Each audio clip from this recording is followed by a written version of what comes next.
विजय भाई केवल एक तरफ से बताइए, आखिर तुम्हारे साथ में क्या हुआ था कल, क्या देखा आपने? मैं एक बार हाथ जोड़ना चाहता हूं और अपने देश के 100 करोड़ या 110 करोड़ लोग हैं ना भाई, मैं तुम्हारे पैर छूना चाहता हूं भाई। तुम्हारे चरण अगर इस देश में है तो भैया मैं पैर छूना चाहता हूं। अगर तुम हिंदू हो ना तो अपने आप को इन मुसलमानों से बचा लो।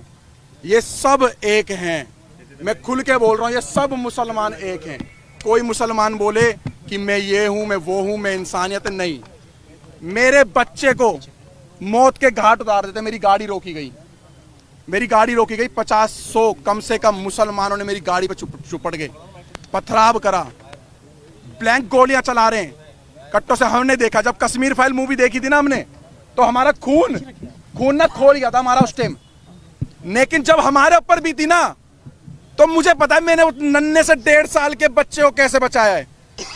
मैं मर जाता, मेरा बच्चा मर जाता, या मेरी वाइफ मर जाती, अगर भगवान मेरा राम अगर मुझे बचा देता ना, तो मैं इस देश के संविधान, इस देश के कानून को साइड में कर देता। अगर मेरा बच्चा मर जाता, जहां पर इस देश का संविधान हमारे बच्चों को और हमारे परिवार को, सनातन को नहीं बचा सकता, जहां पर ये पुलिस आर्मी और हमारे देश को नहीं बचा सकती, आईपीसी धारा ही नहीं बचा सकती, जहां पर पुलिस वालों पे गोली चल रही है, जहां पे बड़ी बड़ी अधिकारियों को मेवात जैसे एरिया में डंपरों से कुचल दिया जाता है, तो वहां पर इतनी बड़ी यात्रा हो रही थी, 1 लाख से 1.5 लाख व्यक्तियों की, सनातनियों की पूजा करने जा रहे थे, आराध्य करने, अपने आराध्य भोले शंकर जी की।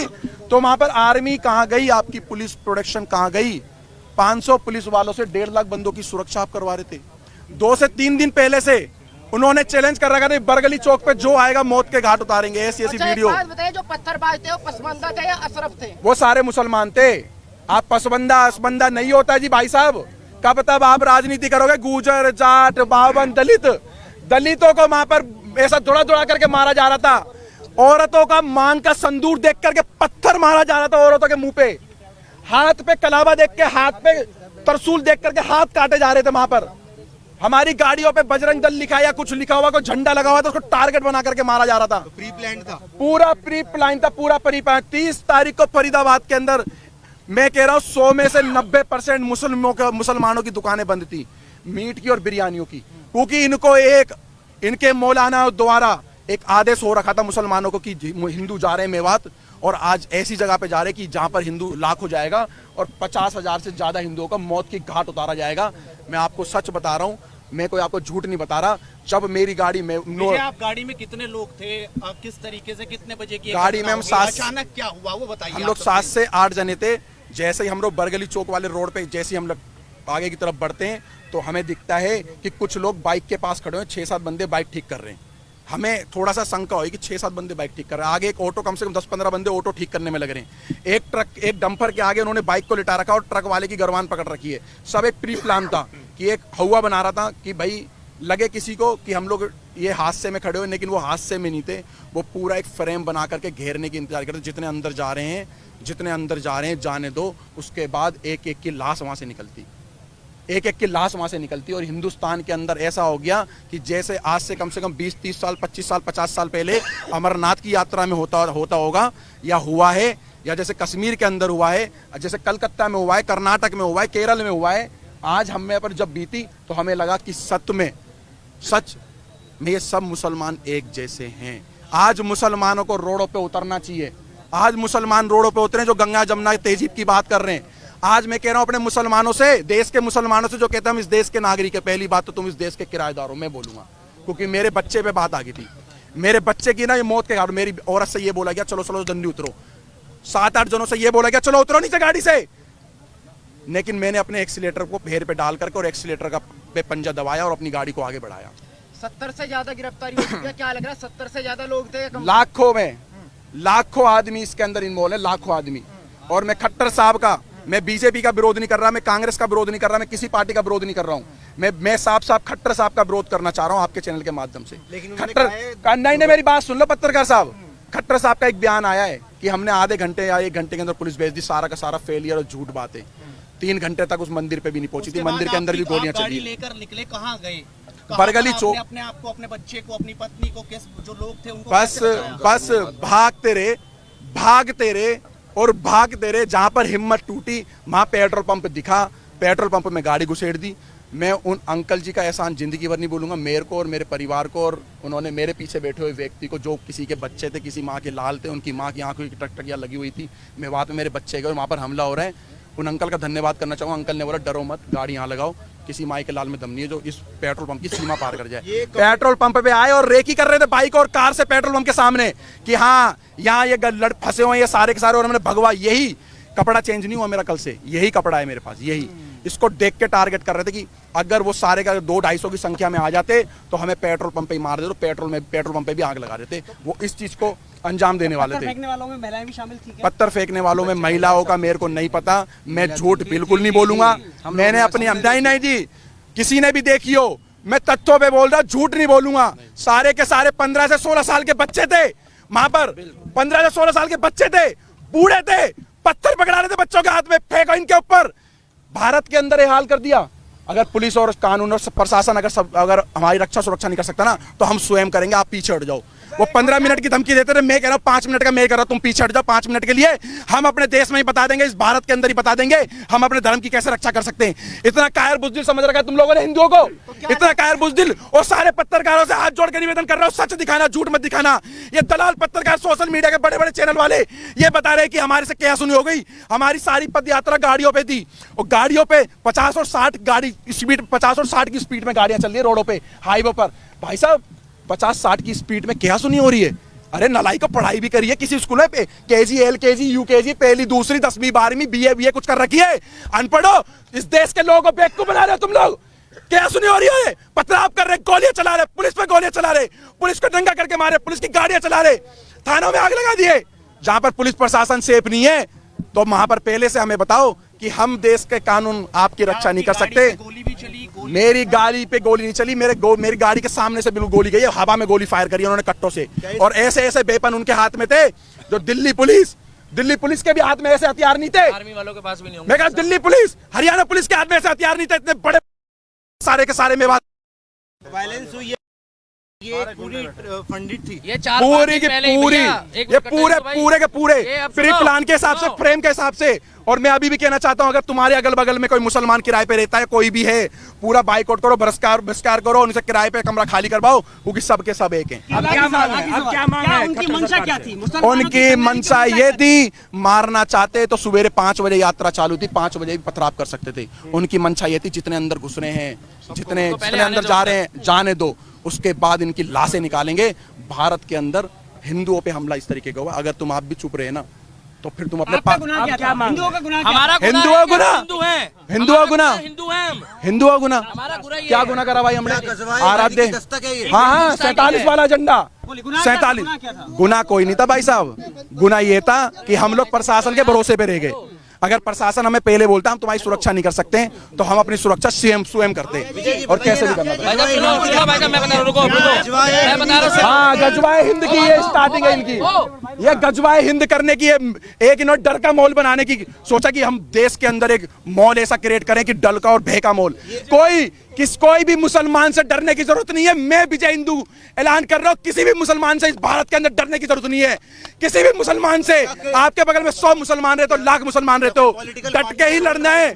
जैसे हमारे भाई, हमारे बड़े पूर्वज भगत सिंह भाई भी लड़े थे, महाराणा प्रताप और पृथ्वीराज चौहान भी लड़े थे, उनके वंशीज हो भाई, उनके वंशीज हो भाई। मैं एक बात और बताइए, क्या लग रहा है सरकार से कार्रवाई की उम्मीद दिखाई दे रही है? क्योंकि मानव अधिकार की बात आ जाएगी, सुप्रीम कोर्ट आ जाएगा। मेरी बात सुनो, उनके हत्यारों को अभी तक जो है सजा। हाथ जोड़ के विनती है, मैं सारे अपने नालायक देश के सुप्रीम कोर्ट के जजों से बोलना चाहता हूँ, सारे देश के IAS IPS कमिश्नर DCP साहब से बोलना चाहता हूँ, अगर मेरा 1.5 साल का बच्चा मर जाता तो कौन सा जज मेरे बच्चों को लाके देता? आओ बताओ मेरे को, विजय हिंदू को बताओ, कौन सा जज आता मेरे बच्चों को मेरे को लौटाता? 1.5 साल के बच्चे को मौत के घाट उतार देते, तो मैं भी प्रशासन और संविधान को साइड में करके और चाहे मेरी जान चले जाती, मेरे बच्चे पे पथराव कर रहे थे ये लोग, जो महिलाएं फंसी हुई थी उनकी क्या स्थिति? महिलाओं पे गोली चलाई गई है, महिलाओं पे डंडे मारे गए, पत्थर मारे गए, महिलाओं के मुंह पे पत्थर मारे गए। भरोसा है आपका? मेरे पे नहीं, इस बात नहीं है। यह मेवात जैसी घटना के बाद नहीं है, मेवात जैसी घटना के बाद नहीं है। देखिए भाई साहब, देखिए सारे सवाल मैं आपको बता देता हूँ शुरुआत कहाँ से हुई है। हम फरीदाबाद से जब निकले हैं अपने वाहन से, इनकी गाड़ी हमारे से आधा घंटा लगभग पीछे थी, आधे से पौन घंटा, किलोमीटर के हिसाब से नहीं बता सकता, मगर जिस समय हम लोग वहां से जा रहे थे, रास्ते में हमारी गाड़ी के पीछे 2-3 बाइक वाले लगातार चल रहे थे जो फरीदाबाद से नूह और मेवात तक थे। हमें शक तो हो रहा था कि शायद हमारा पीछा करा जा रहा है, हमारी रेकी हो रही है। हमारी किसी भी टीम के पास किसी तरीके का कोई भी ऐसा सामान और ऐसी चीजें नहीं थी। अगर होती तो हमारे पास महिलाओं और बच्चों को हम नहीं लेके जाते। केवल शोभा यात्रा थी जो पिछले कई वर्षों से वहां पर शोभा यात्रा चलाई जा रही है, और शोभा यात्रा में जल चढ़ाया जाता है, पूजा पाठ करी जाती है, और उसके बाद उन मंदिरों से अपने अपने स्थान वापस जाया जाता है। मगर वहां पर जिस तरीके से भीड़ थी, सबके कानों में छोटे वाले वो ईयरबड लगे थे। हमारी बाइकों के साथ भी जब हमारी बाइकें रुकी है, कुछ काफिले में 4-5 गाड़ियां रुकी है, हमारी गाड़ियों के साथ एक बाइक वाला रुक के गया है, जिसने ये बताया है, वहां पर सबने देखा है कि कुछ लोग यहाँ भी रुक गए हैं, भेजो। जब हमारे को बोला गया कि ना तो आप यहाँ से निकल जाओ, पीछे पत्थरबाजी हो चुकी है, और मेरे पास एक वीडियो भी है जब हम लोग वहां से निकले हैं, मैं अभी वो क्लिप नहीं दिखा पा रहा मोबाइल में। उस वीडियो में उस व्यक्ति ने साफ बताया कि सर यहाँ से आप चले जाओ, वहां पर प्लान बन चुका है कि कुछ लोग आगे फंसे हुए हैं, वो आ रहे हैं, और वो व्यक्ति ने खुल के बताया मगर मेरी बाइक का नंबर मत दिखाओ। दूसरी बात यह है, हमारे आसपास से पत्थरबाजी हुई है, वहां पर बुजुर्गों ने चलाए हैं, महिलाओं ने चलाए हैं। सबसे बड़ी बात यह है कि ये बच्चों को पहले टारगेट करते हैं, छोटे बच्चों को आगे लाते हैं, जिससे उनकी जमानत हो जाए, उनको जज के आगे पेश करके ये दिखाया जाए कि ये एक बच्चा है, ये बालक है, ये भावनाओं में आकर अपनी सुरक्षा में फेंकना शुरू कर चुका है। 4 दिन पहले से वहां पर पोस्ट चल रही थी कि इनको मेवात की धरती में पैर रख के दिखाओ, हम तुम्हारे बाप के नौकर नहीं है। मेवात को ये दिखाना चाहते हैं, कहते हैं हिंदुस्तानियों तुम वापस जाओ, मेवात हमारा है। हिंदुस्तान, मेरे को क्या पता पत्रकार कहाँ से आए, आपको पता कहाँ से आए पत्थर? आप बताइए। मुझे क्या पता कहाँ से आए, कैसे पत्र, इसी पत्रकारिता के चक्कर में जो है ना मजाक बनाए हुए। एक बार रुक जाओ भाई साहब, इसी पत्रकारिता के चक्कर में पत्थर उनकी छत पे थे, तो मुझे क्या पता किसका लेंटर तोड़ के लेकर आए वो। चौथी मंजिल से पत्थर कहां जाएंगे, कौन एक ईंट उठा के चौथी मंजिल में जा रहा है? बाइक का शोरूम लूटा जा रहा है, हिंदुओं की दुकानों को टारगेट किया जा रहा है, और केवल वहां पर जब दिख रहे हैं मुसलमान, एक जगह कहा जाता है मुस्कुराइए आप लखनऊ में हैं, और एक जगह कहा जाता है बच के रहिए आप मेवात की नगरी में हो। ये फर्क देखा जा रहा है। पूरी तरह से फेलियर था, बिल्कुल फेलियर था। अगर अनिल विज की वहां पर 700 पुलिस थी, 700 पुलिस उन्होंने बताया है, उनके हाथ में हथियार थे जो सरकारी होते हैं संवैधानिक तौर पे, वो सारे बेकार थे, बोकस थे, कहीं कोई लाठीचार्ज नहीं हुआ, वो मूक दर्शक थे। आपके पास वीडियो क्लिप है, आप देखिए।